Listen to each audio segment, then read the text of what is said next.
Welcome to the news and why it matters. I am Sarah Gonzalez, joined today by Mr. Glenn Beck, Mr. Jeffy Fisher from Chewing the Fat podcast. Thank you for being here, Jeffy. You're welcome. Good and to be here. Mr. Jason Buttrell, From Chief Researcher of the Glenn Beck program and also Blaze TV. Because we do utilize you for other things too. It's true. Such as this show. Sorry about that. Glenn, what's the top story for you today? The drums of war. Okay, Jeffy. Are we ready to be questioned by law enforcement for tweets and Facebook likes and retweets? No, actually, I'm not ready for that. It's coming. Oh, good. Jason. An old 1987 nuclear treaty that is geopolitically outdated. We need a 2019 version, and that's why something happened today. All right, before we get into all of that, I want to thank our sponsor, Cosmo Hurts Kids. So, Cosmopolitan Magazine is not the same Cosmopolitan Magazine that it was when I was growing up. It was always a slut fest. Whoa! It was always skirting the line. Oh, it was I think always. now it's all over the line. My mother used Really? to. Yes.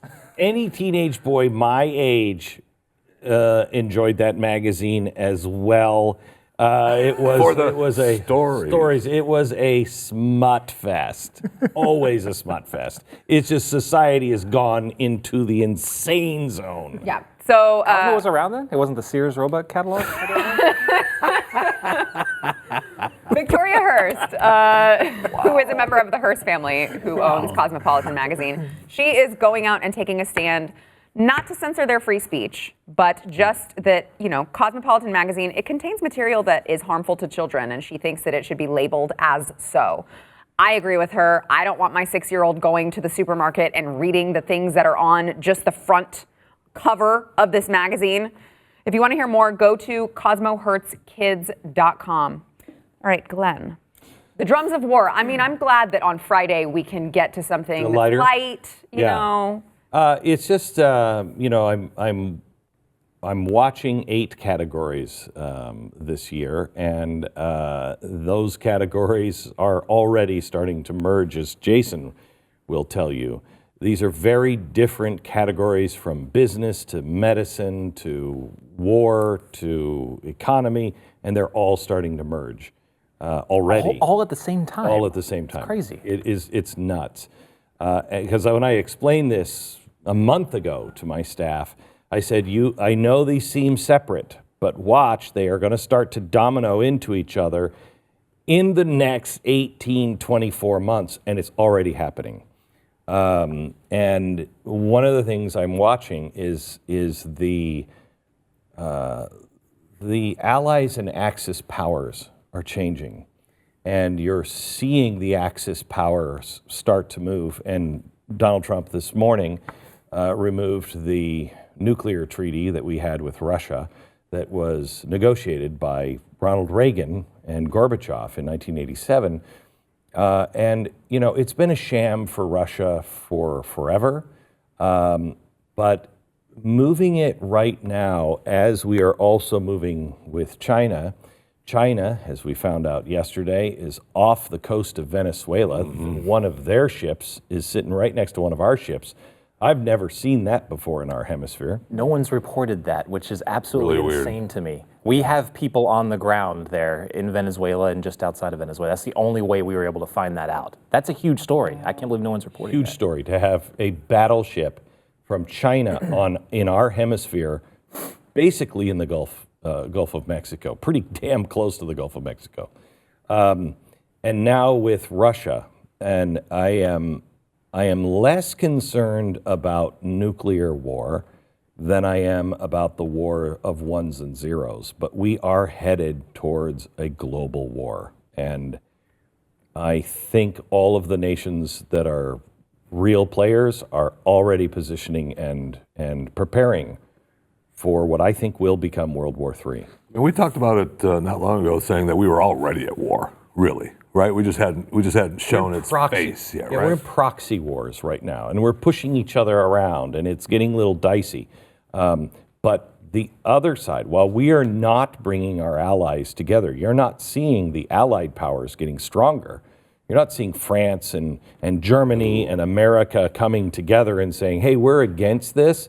But you are seeing Turkey, Russia, China, Iran, even Cuba, Venezuela, all coming to the table and saying, we're with them.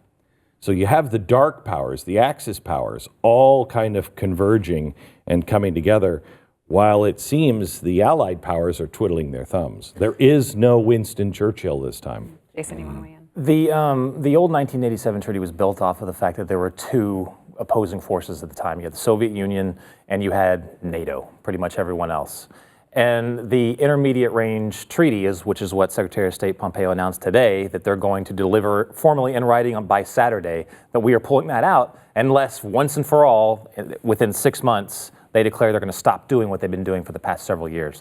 What they've been doing is developing ground-launched cruise missiles that can strike up to, I think, 5,000 kilometers. So basically anywhere within Europe that they want to. This does not threaten the United States at all. It threatens our allies. It threatens Europe, is what that does. The ones that are really concerned are the old Iron Curtain countries. Right. They're the only ones in the world that are truly awake. Romania, places like that. Poland. Yep, Poland. For sure. Anybody foresee that actually happening? Russia's saying, oh, you know what? Yeah, we'll stop. So, no, they're going to continue. They're going to continue to do it. And the strange thing about this is that, well, not just the interesting thing about this is, as you said, the old Axis and Allied powers are starting to come together. Before, it was just these two superpowers kind of battling it out against each other. But that was the geopolitical climate at the time. Reagan was able to get over 2,000 of these missiles that were going to be nuclear tipped just off the market. And they just were kind of content at the time to just leave that alone. But that also included not just nuclear tipped missiles, but that included all missiles that were in that intermediate range. Now, we didn't have to worry about China at the time, because China at the time was pretty much on our side on this. They were also opposed to the Soviet Union, but they were never included in that treaty. Only we were. We couldn't build up those missiles. So while we're trying to figure out the changing situation in the East and South China Sea with China, China has been dumping loads and loads and loads of these missiles that are banned by Russia and us.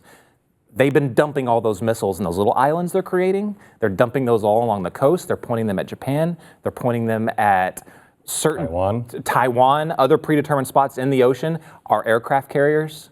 They've been pointing them at Guam, for crying out loud. And literally, within a few hours of us saying that we were going to do this treaty, I'm going to play just a quick little. I'm going to talk over this, but this was just a few hours before they did this. China did this huge national, address basically, and said, these are our new crowning achievements. These are the things that we're going to launch. This is their ground-based cruise launch missile, the thing that we can't produce and the thing that Russia cannot produce, which Russia has been doing already anyway on their own. These are the things that they're pointing out there. This specific missile that you just saw playing is called the Guam and Aircraft Killer Missile. Wow. Like, that's not its official name, but that's what people are dubbing it as.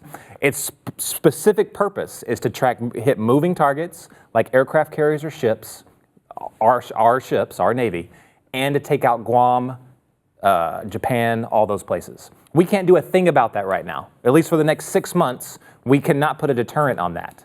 So I think 75% of the reason why we pulled out of this was not because of what Russia was doing. I think Russia actually gave us the excuse. We said, great, we're going to expose what you've been doing for the past several months. We're pulling out of this. And I don't think that this says we're going straight towards a huge buildup. I think this sets the groundwork for us to approach, to get a new treaty. Right, we can exactly. We can bring Russia to the table. We can bring China to the table. We could even bring North Korea to the table, so that maybe they could take off some of their intermediate range. They're now a nuclear nation. Yeah. We can bring them all to the table and hopefully do something about this. So, what about Iran? I don't think that's where it ends. Maybe. What about Iran? Where do you think it ends? I think the war. I think, we were talking earlier this week off air about the Opium War, and if you look at the Opium War with England and India and China, that was the English buying opium from India and selling it into China to hook their people, okay, to destroy them and rot them from within, and get everybody hooked on opium. That's what that war was about. Stop selling our people opium, okay? Well, what is China doing right now? fentanyl, opioids, a lot of that is coming from China, and they're dumping it into our society, and we are getting hooked, and we're rotting from within.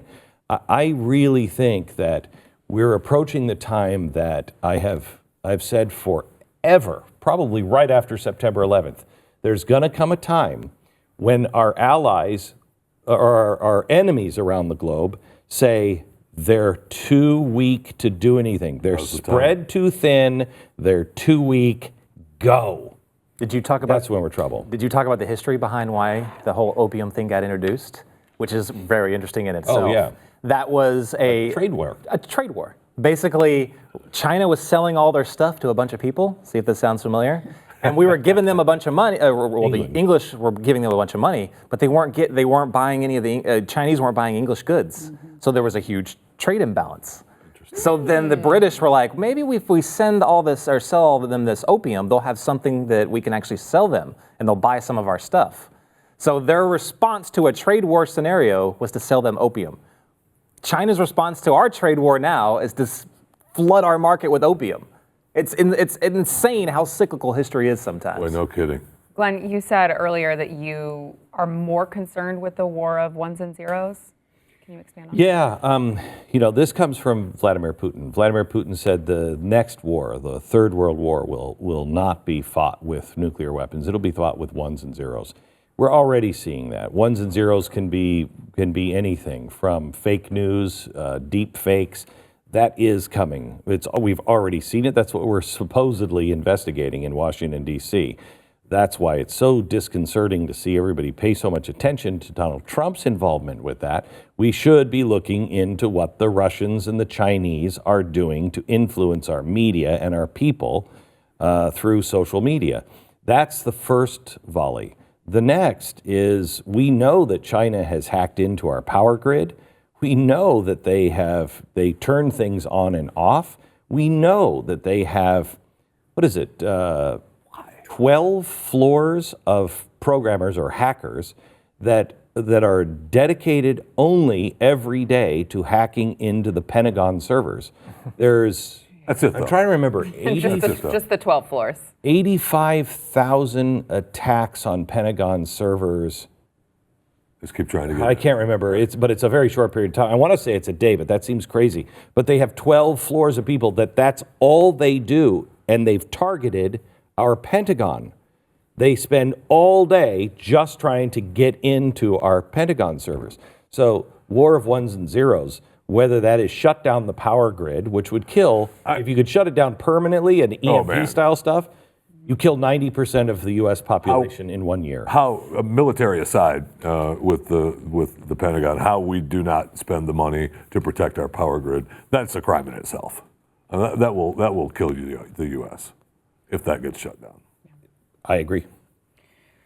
All right, back in a Man, minute. it's been a good Friday already. I am excited. Right? Hey, go watch a movie.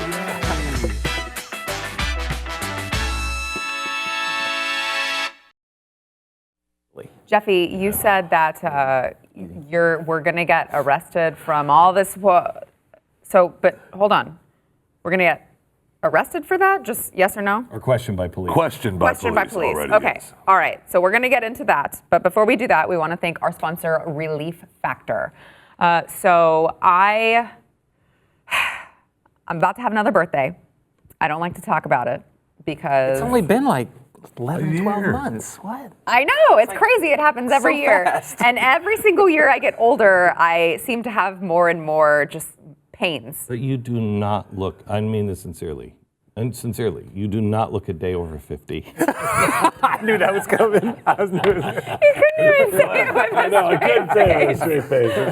Seriously agree though, more, though. there are a lot of Americans who just live in pain. You live in pain all the time. You try pharmaceutical drugs, they don't work. I did the same thing. I tried acupuncture, I tried massage, I tried everything. Glenn, I know that you did as well. Opium. Okay, heroin. Smoke 'em opium. And heroin, yeah. So if you don't want to do that and you maybe want something a little better, might I suggest you try Relief Factor? So Relief Factor is 100% all natural, and it actually targets the inflammation in our bodies, which most people don't realize is the source of a lot of your pain. Try the 3-week quick start pack. It's $19.95. 70% of the people who try it go on to keep buying it. It's working for them. It's working for us. It can work for you, but you won't know until you try it. So go to relieffactor.com or call the number at the bottom of your screen. For podcasts, it's 800-500-8384. Try it. See if it works for you. It's worth the $20. Relieffactor.com. Jeffy. So, a gentleman in the United Kingdom, which is, I know it's across the pond, so it's, it's on its way here, claims that he was questioned by police for his liking and retweeting of transphobic tweets. Someone complained about it, and that means that the police had Someone complained to the police about it. Yes. And so they called and questioned him because it's not a crime. It's not a crime. But since he was liking and promoting these transphobic tweets because he believes that transgender, no, there's only two genders, how dare him, that becomes, they marked it down as a hate incident. So it's not a crime, but it is an incident. So it goes in this gentleman's file? They questioned him about it, and they were just concerned about where it was headed. And they were concerned that, you could possibly, lose your job. We have had people lose their jobs over those specific tweets that they have tweeted or Facebook posts that they have posted. But this guy didn't he was just liking and promoting other tweets. And so I just have a feeling that we are down that road already. And I got a feeling that even as that starts, because of those hate incidents, and we need to check our thinking, it would seem that the platforms, Twitter, Facebook, they will help in finding the people and letting the police know where you are. So they could stop in and see how you're doing, see if they can check your thinking. Well, their algorithms will be able to track what you're reading, even if you don't like it, even if you don't spread it. They're going to be able to see what you're reading, and that algorithm's going to show, look, they've done this, this, and this, which projection out leads to this. Yeah. I mean, it's Minority Report. Yeah, you talk about history repeating itself. I mean, we're about where we're going to have to close the curtains and start whispering our thoughts to each other. Well, even then, I'm sure they'll have microphones and they'll be able to hear us anyway. Wow, we're just doomed then. But seriously, though, the police, what a horrible abuse of power to go and try to intimidate someone. Right. And they also to say, well, we're going to question you. They do not have freedom of speech. Now, remember, our universities are taking that apart now. They sure are. And so many of the millennials don't understand that the free speech that really counts is the stuff that you don't like, because pretty soon it'll be you. But they don't have freedom of speech, so they don't have the rights that we have. But we are losing those things. But we've lost them before. Yeah, we have. And we've lost some already, really. Yeah. Some have just slipped. Just go. Right, but we have lost under Woodrow Wilson. Remember, he made speaking German. Well, you remember, right? Absolutely. He made speaking German illegal. You couldn't speak German because we were preparing to go to war with Germany, and that would make you a spy. And they actually arrested, I believe he was a Lutheran minister or priest. Somebody dropped dead of a heart attack or was dying, and he gave last rites in German to this American citizen, both American citizens, but both of German descent. And he gave the last rites in German, and he actually went to jail for it. Wow. America. The UK is just straight up lost. I mean, it just seems straight up lost. It does seem that way. Like, and the police, yeah, they have a lot more ability to do stuff like that over there. But this was like all of this past year has just been story after story. There was that one story where the police went after that man and bragged about it just because he flipped them off on a traffic camera. That's right. Oh, right. How dare he flip us off on the traffic camera? Which in New York happens every single probably second of the day. Yeah, but this guy did it. That's hello, right? Hey, that guy in the UK, I almost did it. Actually, good thing I didn't. He did do it more than once. So. Oh, that's true. That's trouble. The first one is the free pass, and then after that, Then there was the other case of when there was protesters outside the baby's hospital where they were trying to stop them from killing him, and then the police sent out a thing saying, hey, if there's some of this stuff circulating, we will be coming after you, or you will be questioned by the police if we hear that you're going to be protesting at this spot. I mean, this is absolutely insane. But what's going on, what they're able to do now, I think that's only going to get worse. That crackdown's only going to get worse. They can do that through the government. They can do that to the police departments. Same thing's going to happen here. Unless something drastic happens, same thing's going to happen here, only not through the government, not through law enforcement, but through like what we were talking, Twitter, the through platforms. Facebook. The platforms will freedom of speech doesn't have to be maintained by the government or guaranteed by the government, because corporations have so much power now over what actually does or does not get out. This goes right into this couple stories that I had put in for this block, which I'm going to insert it in so I don't get stuck to overtime this time. Wow. But there was. Sorry, Jason, I didn't realize it was your show. Go ahead. Wow. Taking it over. Wow, he seemed bitter. I could just cut to break if I wanted to. I'm gonna get it really Please fast. go ahead.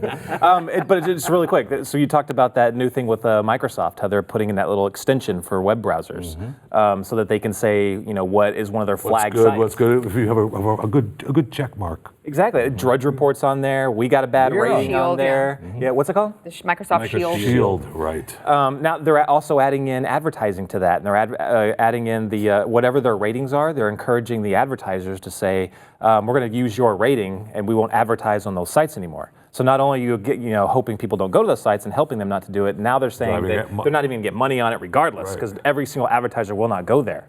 Wow. Google Chrome is just adding another thing where they warn you at the top if you go to a fake website. Like, let's say you want to go. They consider a fake website. But right now it says if you go to, I don't know, www.theblaze.com, but some jokester adds like a number after it or whatever and tries to get you to log in and steal your information.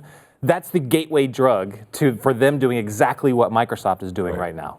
So this is every platform is doing this. And This they is have gonna already get worse. started, right? They did it during the midterms when people were joking about vote on Wednesday and not Tuesday, and it was obviously a joke. But they're blocking people and taking them off of Twitter and saying, you're falsifying actual voting day. You're not. There's no more jokes about Texas being closed, my friend. People know that it's open. That's a lie. I know, and it's crazy because in 2006, I think it was 2004. No, we went to Ohio and we had listeners build, because remember, John Kerry was waffling on the issues, and so we made a giant waffle float. Okay, and listeners made it, and it was absolutely tremendous, and it looked like John Kerry, his giant face made out of like waffles, okay? And it spoke. And so I don't remember, I think Pat or somebody went and was doing the voice, and it would open the mouth and he would say, "Vote for me, a giant waffle head. And remember, if you're a Democrat, you vote on Wednesday." And it was driving all around. And they actually said, some places in Ohio said, they lost the vote because of the waffle head, which is absolutely ridiculous. But today, I don't think we could get away with that. No, I don't think so either. No. I don't think so either. Because Even that insane and obvious. and obvious, right? If you actually thought it was the truth, then you should just You're be put a away. moron. You shouldn't vote anyway. Back in a minute. The waffle head told me. So good. Remember, that started too when we did the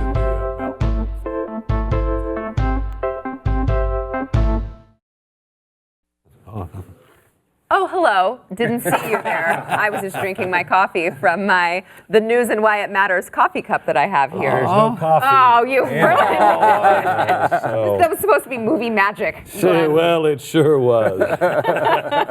Wait a minute. Are these crystals? You can get these at shop.theblaze.com. We've got a bunch of different stuff. We've got Chewing the Fat mugs. Oh, Chewing the Fat mug. Why isn't that here? I mean, this is a nice, beautiful News and Why It Matters mug. But Chewing the Fat is much better. Okay. Not as good as my Kentucky Fried Colonel mugs for the Connect program. Anyway, it's all Go about ahead. Shop.theblaze.com. We've also got special coverage coming up next week for the State of the Union. Glenn is going to be in D.C. Yeah, I'm actually going. I've said no to the invites every year for 15 years. I'm actually Did going. not say yes. I did. I don't know why. Wow. Yeah. I'm excited. Thomas Massey invited me, and so I was like, okay, I'll go this year. So I'll be there, and then we'll be part of the coverage Tuesday, everywhere. YouTube, Facebook, and the Blaze TV. See you guys in overtime.